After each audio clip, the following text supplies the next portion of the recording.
welcome back to the Ireland Contracting Nightly Sports Call. If you need a roof, make sure you call Ireland Contracting. They're the best in the business. Their number is easy to remember, 1-800-NEW-ROOF. And give us a call right now on the Borders hotline, 412-575-2600 is the number, and the phone lines are jam-packed right now, and everyone wants to talk about the Pirates. And, you know, what I thought was interesting today, I was listening to your show, Ron, on The Fan, and you talked to Jim Leland, and he had a lot of good things to say, but one thing he did say is he doesn't think it's over for the Pirates right now. I mean, I do, 32-40.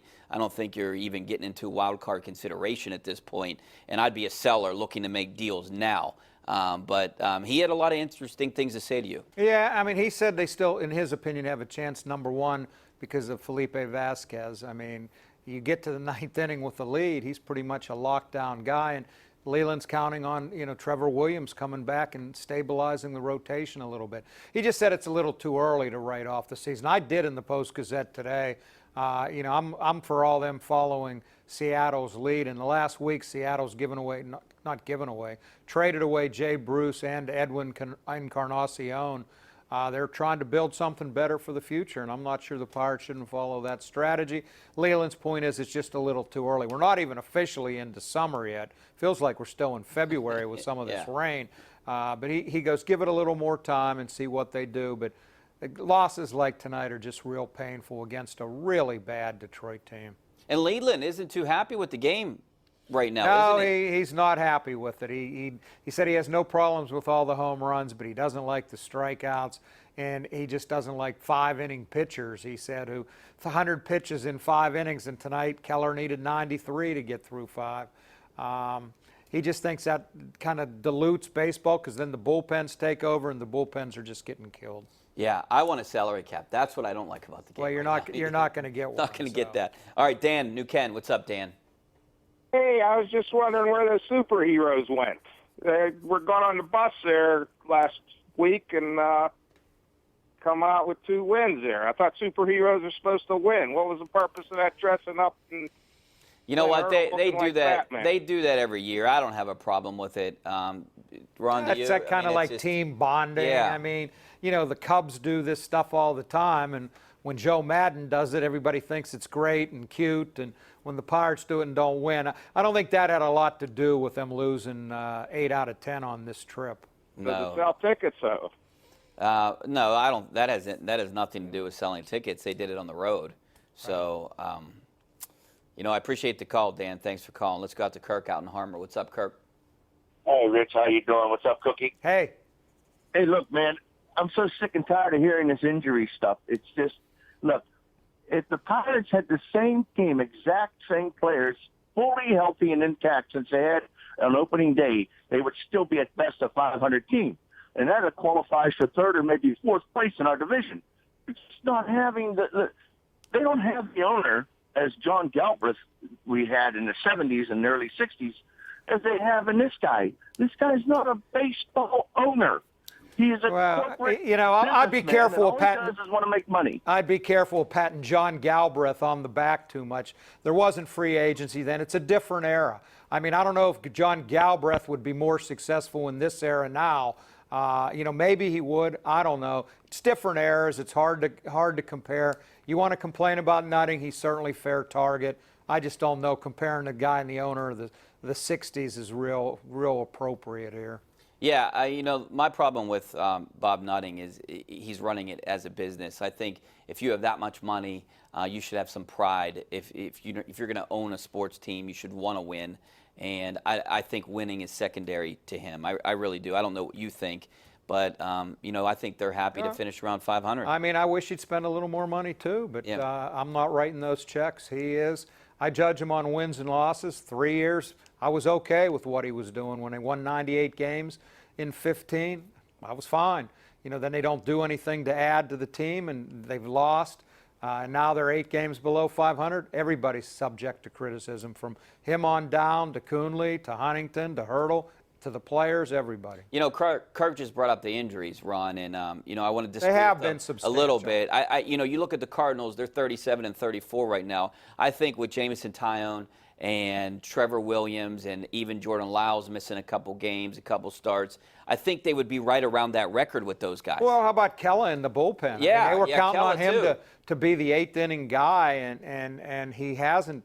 You know, he's been hurt. I mean, injuries are an excuse, and nobody wants to hear them, but they're also a factor. And you know, I thought Tyone and Williams were as good as any two pitchers in baseball the second half of last season, and you were counting on them to have good years. They've both been hurt. And I think the real wild card in all this is Chris Archer. Yeah. You thought he got over here in the trade. They gave up a lot, and I applauded him for doing it. You know, he finally willing to give up prospects to try to help them win now. He has a horrible August when they needed him. He was really good in September. You think that's going to carry over. He has off-season surgery. He hasn't been the same since, and very much a disappointment. I think if he would pitch like they were expecting him to, their record would be a whole lot better. Yeah, add all those together, and I think the Pirates would be, somewhere where the Cardinals are right now. Will Nemacolin, what's up, Will? I'm going to tell you guys what. It's always a pleasure to see you and Ron on here. Oh, thanks for calling. Anyway, Bob Walk and Greg Brown always have excuses when the Pirates lose. Oh, that was a strike. No, that wasn't a strike. This was a ball. That wasn't a ball. Then they blame the injuries. But the Pirates are $60 million under the average. Yeah. If they would spend only $30 million, we would have guys ready. You know what I'm saying? Instead of bringing guys up from the minors that aren't ready. Will, you don't have to say anymore. You're preaching to the choir on this one. I'm totally with you. Anyway, Tyone hasn't showed much of anything this year before he got hurt. He'd only be a number 2, 3 starter on a good team. And Josh Bell, the fans better not get used to him because there is no way that nothing's going to pay him anything near what he wants if he keeps hitting. Well, Okay, Ron, he's a Scott. I appreciate it. He's a Scott Boras guy too. So yeah, he's looking at 3 years of arbitration. They control his rights for 3 more years. He's going to get a huge raise when he goes to arbitration after this season. I don't know that they're going to keep him beyond next year, maybe 2 years. I get it. I mean, if he's a star, and it certainly looks like he has a chance, he's going to be paid, and they don't believe in giving one player that sizable a portion of the payroll. And he would never take a hometown discount like Andrew McCutchen did. And nor, I don't think he has to either. These guys have careers, they're entitled to make what they can make. If you want to take less for the security, fine. That was great McCutchen did it, but I don't expect all players to do that. How about Vasquez? Yeah. He definitely has done it. He signed for 4 more years at a ridiculous low price, provided he stays healthy and still productive. And, the health part is always a big if. But if you take it, you get a lot of security. You're set for life. Other guys want to try to get every penny they can, and I have no problem with either strategy. Yeah, they did it with Marte and Polanco. Didn't really work out. It worked out in favor of the players more so than the team with those 2 deals. Pete Squirrel Hill, what's up, Pete? Hey, guys, how are you tonight? Good, thanks for calling. All right. Hey, Ron, this one's for you, my man. You've been watching baseball an awful long time. I have to ask you, have you ever seen the fundamentals in baseball across the board this bad? Watching that game tonight, a couple examples. The Detroit catcher who hit the ball past Gung for the year, who tried to reach second base, that slide into second base, I've never seen anything like it. Then a pitcher on Gung's comebacker can't throw the ball to first base. It is across the board, Ron, every night with you watching baseball. I think it's kind of sad in a way. Yeah, I agree, and we rip the Pirates, and they deserve it, but we see their foibles every night. You watch some of these other games, you watch these teams on a night in and night out basis, they're making the same thing. I agree totally. I think it's really bad around baseball. What gets me, Ron, is the things you learn as a young kid when you start the game, learning how to, slide, learning how to just field the ball. And I can't understand it. You play baseball your entire life, and you can't do the fundamentals. I remember, I forget which team it was, a guy came in, was on third base with no outs, the pitcher's up trying to bunt, and he gets picked off the third base with no outs.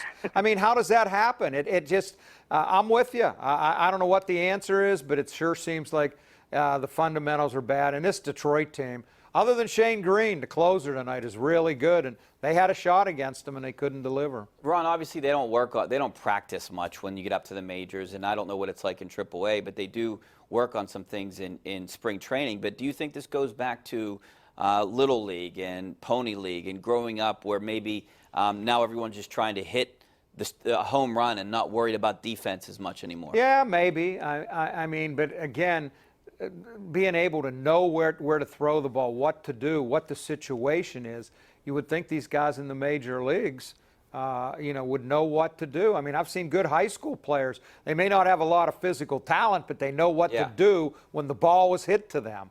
And it just shocks me when I look around baseball. And it's not just the Pirates. We see them every night, so it's easy to rip them. But look at some of these other teams. All right, we're going to take a break. Back with more of your phone calls, some of your tweets coming up next. Stay right there.